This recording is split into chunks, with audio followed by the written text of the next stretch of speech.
fire again, because his sword is stuck in its mouth. He knows that he's on the verge of death, thinking it's all over for him if he gets hit again, but he charges in, risking his life to land a decisive blow, but the bear attacks him, cutting off his arm. Rue manages to defeat the bear, but he's mortally wounded, and he eats its hand, allowing him to acquire its incredible strength. But he collapses because of his injuries, and at that moment, he receives a message from the system, telling him that he has reached the max level, so it asks him if he wants to evolve into an ogre. He chooses yes, so he regains consciousness, and he eats the bear's head, allowing him to learn more of its skills, but he notes that his knife has become smaller, realizing it's because he turned into an ogre. Rue returns to the village, but the goblins don't recognize him, seeing him as a threat. But he tells everyone he has returned, and Mio realizes who he is, so she kicks him, asking him where he's been, but she ends up hurting herself. She explains that she was worried about him, asking him what happened to his arm.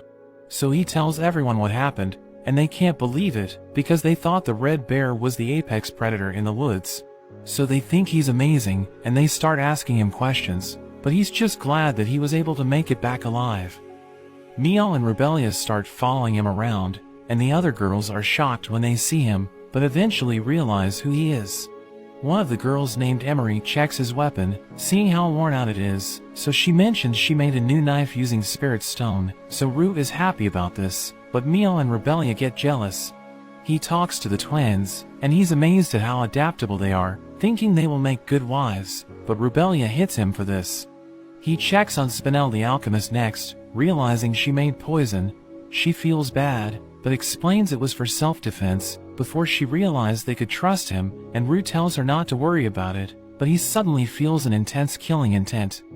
After that, we see that Rue can no longer take part in training the others, because the other goblins are critically injured by just a light punch, and Kichi's armor is almost destroyed. Kichi is demoralized after this, and goes out to train himself. We see Sato and Mio getting along, while Gobi spends her time mining for spirit stones.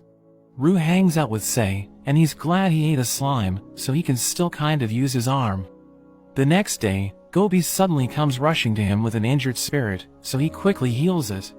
The spirit wakes up and introduces itself as Latana, thanking them for helping her. She explains she was attacked by humans, and Rue thinks it must have been for the gem on her head, which is said to be worth 1 billion gold. Latana begs for their help in getting rid of the humans, explaining how her master was a legendary magician, and how she was created to watch over his secret treasure room, which contains all kinds of legendary items. Latana explains how her master hates